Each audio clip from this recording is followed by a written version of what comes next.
सुंदर साथ की जय वंदो सतगुरु चरण को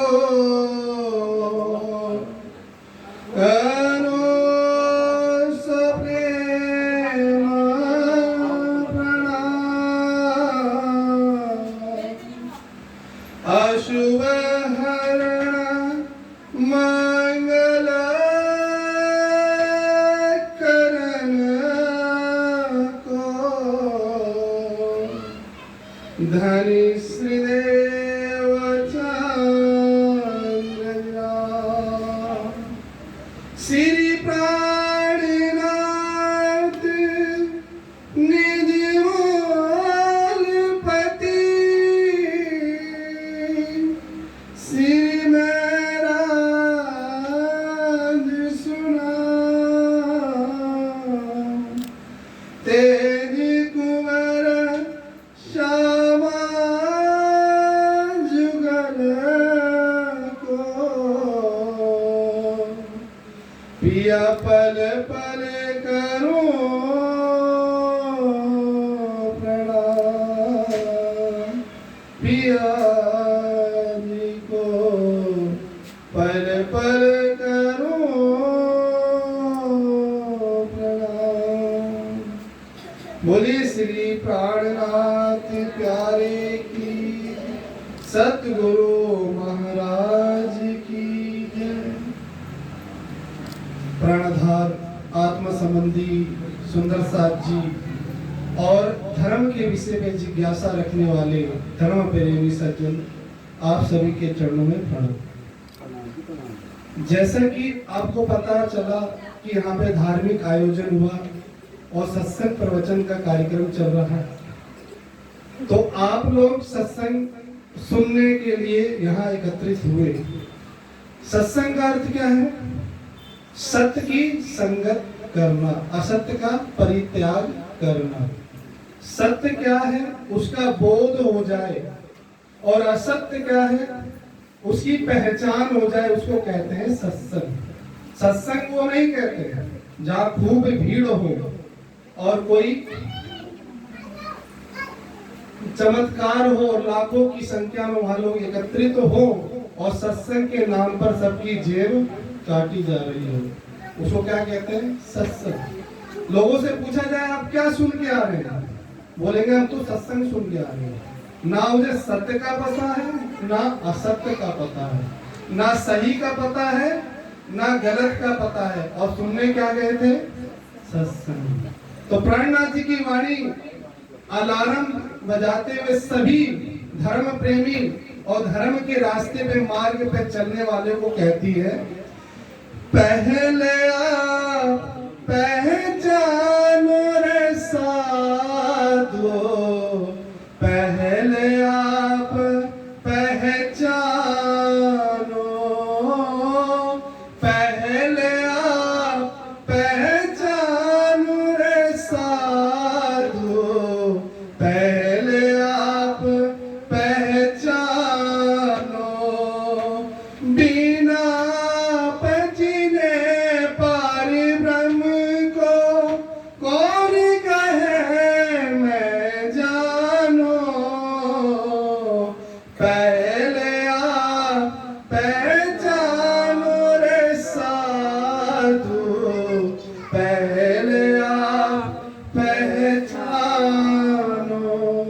सत्संग में क्या पता चलता है कि मैं कौन हूँ, आया कहां से हूँ, और शरीर और परिवार और संसार छोड़ने के बाद मुझे जाना कहां है। इसे कहते हैं सत्संग। ना अपनी पहचान हुई, ना घर की पहचान हुई, जाना कहां है ना उस स्थान की पता हुई, और हम सत्संग सुन रहे हैं, तो सत्संग सुनना वेद है। श्री प्राणनाथ जी की वाणी कहती है कि पहले आप पहचानो कि आप कौन हो। इस भवबंधन में नहीं आए थे, माता के गर्भ में नहीं आए थे जिससे आपकी शादी हो, जिसको आप पति कहते हैं, पत्नी कहते हैं, बच्चे कहते हैं, जिससे आपका संबंध हुआ है। इससे पहले आप कौन थे उसकी पहचान हो जावे जब उसको अपनी पहचान होगी तब वो पार ब्रह्म को जान सकता है। अन्यथा कोई कितनी भी भक्ति करे, चाहे वो कितना भी यज्ञ समाधि लगाए, बगैर अपनी पहचान उस परब्रह्म की पहचान करे बगैर इस भवबंधन से छूट सकता नहीं है। पहले ऋषि मुनि बड़ी बड़ी लंबी साधनाएं करके वैकुंठ या फिर स्वर्ग की प्राप्ति करते थे, लेकिन आज लंबी लंबी साधनाएं नहीं करनी है। ना कोई जप करना है, ना तप करना है, ना कोई व्रत करना है। व्रत करना है, तप भी करना है, लेकिन कौन सा, उसको बदलना है। ना कंठी फेरने की जरूरत है। कंठी का अर्थ क्या है? कंठी। आपके कंठ में, आपके चित्त में, आपके मन में एक परमात्मा के अलावा किसी का नाम नहीं होना चाहिए, उसे कहते हैं कंठी। कबीर जी ने क्या कहा? माला फेरत जुग गया, गया न मन का फेर, कर का मन का टार दे, मन मन का ही फेर। माला तो फेर रहे हैं, लेकिन अंदर क्या रखा है? छल कपट, ईर्ष्या द्वेष रखा है। बड़ी बड़ी लंबी बातें तो की जाती हैं, सब लोग सुनते भी हैं, लेकिन अंदर किसकी आग जल रही है? धर्म की आग जल रही है। लोग कंठीधारी भी मिलेंगे, जनेऊधारी भी मिलेंगे, अल्पाहारी वाले भी मिलेंगे, फलहारी भी मिलेंगे, लेकिन परब्रह्म की राह पे, रास्ता पे चलने वाला कोई आशिक, कोई बिरला ही मिलेगा जो आपको उसका मार्ग बताएगा। जब तक अपनी पहचान नहीं होगी तो आपका कौन है वो, उसकी पहचान नहीं होगी। तो बिना पार ब्रह्म को जाने कौन कहे मैं जानो। आगे की चौपाई क्या कह रही है?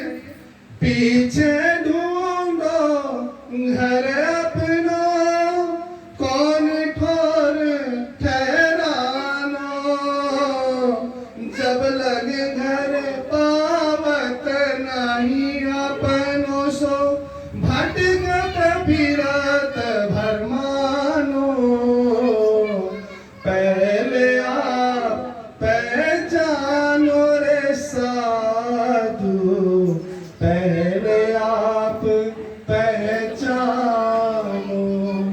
अगर हम यहाँ चर्चा समाप्त होगी तो अपने घर पे जाएंगे, हमें पता है कि हमारा घर ये है। अगर हम भूल चूक से भूल भी जाए तो कोई हमें याद दिला दे तो फट दे याद आ जाता है, क्योंकि उस पर नंबर प्लेट चढ़ी होती है, उस पे आधार कार्ड है, उस पे पैन कार्ड है, पहचान पत्र है। लेकिन इस शरीर को छोड़ के जाना कहाँ है? उस घर की अगर सुध नहीं है तो आवागमन का चक्कर, इसी में भ्रम की बाजी रची भरम की, और इस भ्रम में ही गोते खाते खाते, नाना प्रकार के कष्ट सहते सहते हमारी श्वास भी चली जाएगी और हम इसी में भ्रम में फंसे रह जाएंगे। ये तो एक ऐसा अवसर आया, उस परब्रह्म की कृपा, उसकी मेहर कि ये परब्रह्म के चरण कमल इस गांव के अंदर वाणी के रूप में पड़े और आज आपको सुनने का सौभाग्य मिल रहा है। शास्त्र में कहा है कि अगर ब्रह्म ज्ञान की चर्चा हो, ब्रह्म ज्ञान की चर्चा करने वाला हो तो कोई सुनने वाला मिलता नहीं है, और सुनाने वाला मिले तो सुनने वाला नहीं मिलता। ये दोनों चीज दुर्लभ है। परिवार हमेशा मिलेगा, संपत्ति आपको मिल जाएगी, आपको जमीन जायदाद सब कुछ मिल जाएंगे, लेकिन ब्रह्म ज्ञान का अवसर अगर आपने खो दिया तो आपको बार बार जन्म और मरण का चक्कर का फेरा लगाना पड़ेगा। सेवा पूजा में कहा है कि आया है सो जाएगा राजा रंक फकीर, कोई सिंहासन चढ़ चले, कोई बांधे जात जंजीर। एक जंजीर कौन सी? बंधन की। ये संसार का बंधन कभी नहीं टूटा था, कभी इसको छूटा नहीं था, लेकिन उनकी कृपा से वो प्राणनाथ यहाँ आए हैं, सबको बंधन से छुड़ाने आए हैं। एक ही काम करना है उन्हें। जो जीव अनादि काल से आवागमन के चक्कर में भटक रहा था, उसको अखंड मोक्ष देने के लिए ये ब्रह्मवाणी आई है।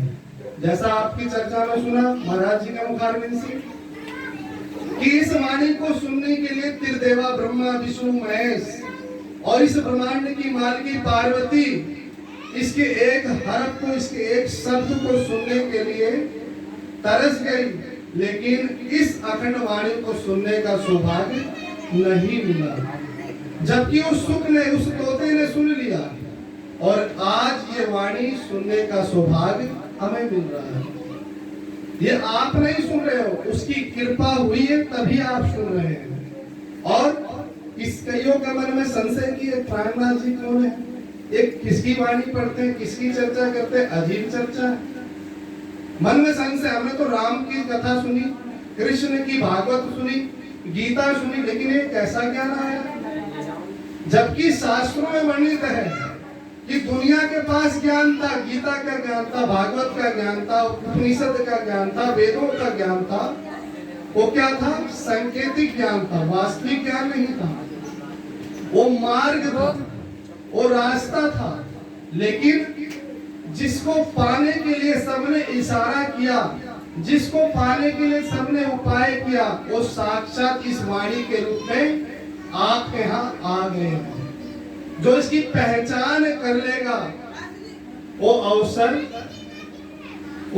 पहचान के अपना संबंध जोड़ेगा। जो जीव यहाँ का ब्रह्मा विष्णु महेश का, जो नारायण का जो जीव है, जो आवागमन के चक्कर से नहीं छूटा था, वो यहीं बैठे बैठे मुक्त हो जाएगा। इतनी ताकत है इस ब्रह्मवाणी के अंदर। संसार की अलाए बलाए दुख मुसीबत ग्रामीण क्षेत्रों में क्या है? किसी के ऊपर कुछ टोटका हो गया, कुछ नाना प्रकार के कष्ट आते हैं, ओझा से, शोका से आदि सबसे दिखाते हैं और परेशान रहते हैं। लेकिन ये वाणी कहती है कि इस वाणी की बरकतें दफे होत सभी बलाएं, सदा दज्जाल कापत बैठ सके न मिलता है। इस वाणी का जहाँ मंथन, इस वाणी का जहाँ चिंतन, इस वाणी का जहाँ सत्संग होता है और जो व्यक्ति अपना संबंध जोड़ता है, उसको ना संसारिक कष्ट होता है, ना उसके किसी प्रकार का रोग होता है और दुनिया की कोई ताकत उसे छू नहीं सकती, क्योंकि उसका संबंध किससे है? उस पार ब्रह्म से है, जो सबका मालिक है, जो सबका साहेब है, जो सबका सुप्रीम पावर है।